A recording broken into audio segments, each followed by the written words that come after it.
அதிமுக அடிமையாக இருக்கும் பாஜக முக்கிய புள்ளி. பாஜகவில் இருந்து கொண்டு எடப்பாடிக்கு விசுவாசம்.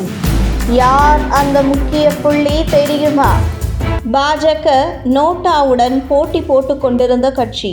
4 சீட்டுக்கும் 5 சீட்டுக்கும் எடப்பாடியிடம் கால் கடுக்க நிற்கிற கட்சி. தமிழ்நாட்டில் தாமரை மலரவே மலராது என்றெல்லாம் கேலி கிண்டல் செய்து கொண்டிருந்த தமிழக அரசியலில் பாஜக தலைவராக அண்ணாமலை பொறுப்பேற்ற பின்பு பாஜகவின் வளர்ச்சி என்பது மிகப்பெரிய அசுரம் என்றுதான் சொல்ல வேண்டும்.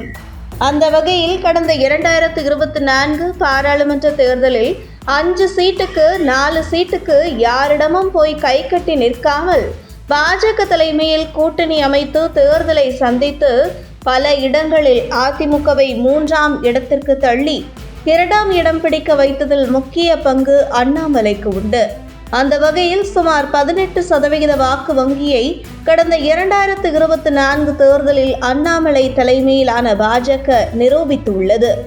இந்த நிலையில் வரும் 2026 சட்டமன்ற தேர்தலில் இதே பாஜக தலைமையில் மீண்டும் கூட்டணி அமைத்து போட்டியிட்டால் பாஜக எதிர்க்கட்சியாக அமர்வதற்கு வாய்ப்பு இருக்கிறது. இதில் அதிமுக அட்ரஸ் இல்லாமல் சென்றுவிடும்.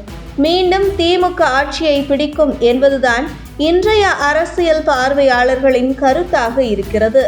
அதே நேரத்தில் மீண்டும் திமுகவை எதிர்க்க பாஜக அதிமுக இரண்டும் கூட்டணி அமைத்தால் இதில் பாஜகவும் அட்ரஸ் இல்லாமல் சென்றுவிடும். ஆனால் அதிமுக மீண்டும் எதிர்க்கட்சி தலைவர் வரிசையில் அமரும்.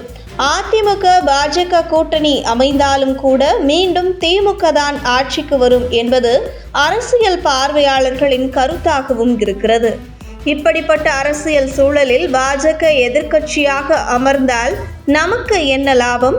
அடுத்து இன்னும் 6 வருடங்கள் 7 வருடங்கள் கழித்து பாஜக ஆட்சி அமைத்தால் நமக்கு என்ன லாபம்?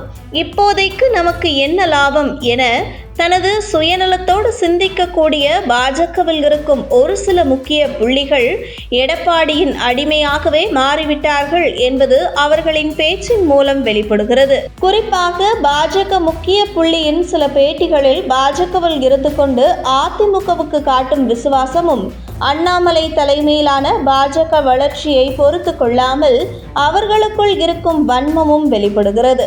பாஜக தலைமையில் கூட்டணி என்று சொல்லக்கூட தயங்கும் அவர்கள் திமுகவை எதிர்க்க அதிமுக பாஜக எல்லாம் ஒன்று சேர வேண்டும் என்றுதான் அதிமுகவுக்கு முட்டு கொடுத்து வருகிறார்கள்.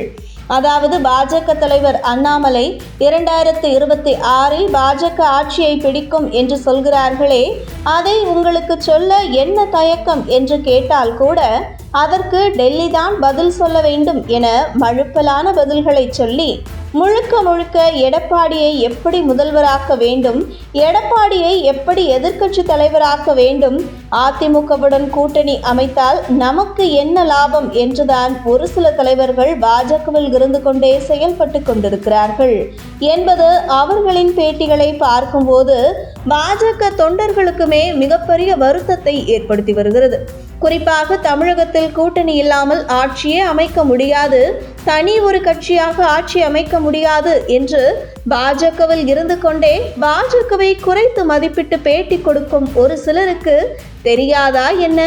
இதற்கு முன்பு 2016 ஜெயலலிதா எந்த கட்சியுடன் கூட்டணி வைத்து ஆட்சியை பிடித்தார்? மேலும் தொடர்ந்து திமுக வெற்றி பெற்று வருவதற்கு காரணம் திமுகவின் வலுவான கூட்டணி என்று திமுகவுக்கு சர்டிபிகேட் கொடுக்கக்கூடிய அளவில் இருக்கும் பாஜகவின் முக்கிய புள்ளி.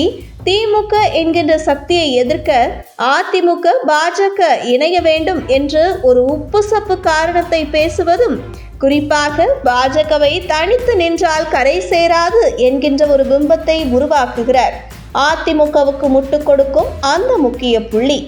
அந்த வகையில் இதுபோன்ற ஆட்களை களை எடுத்தால் மட்டுமே பாஜக தனித்து எதிர்காலத்தில் ஆட்சியை பிடிக்கும்.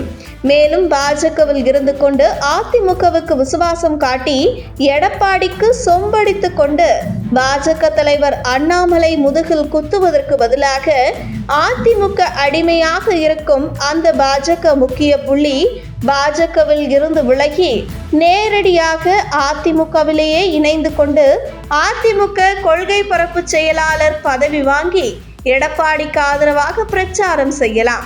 பாஜகவில் இருந்து கொண்டு எடப்பாடிக்கு முட்டு கொடுக்கும் பாஜக முக்கிய புள்ளி என்கிறார்கள் பாஜக தொண்டர்களும் ஆதரவாளர்களும் என்பது குறிப்பிடத்தக்கது.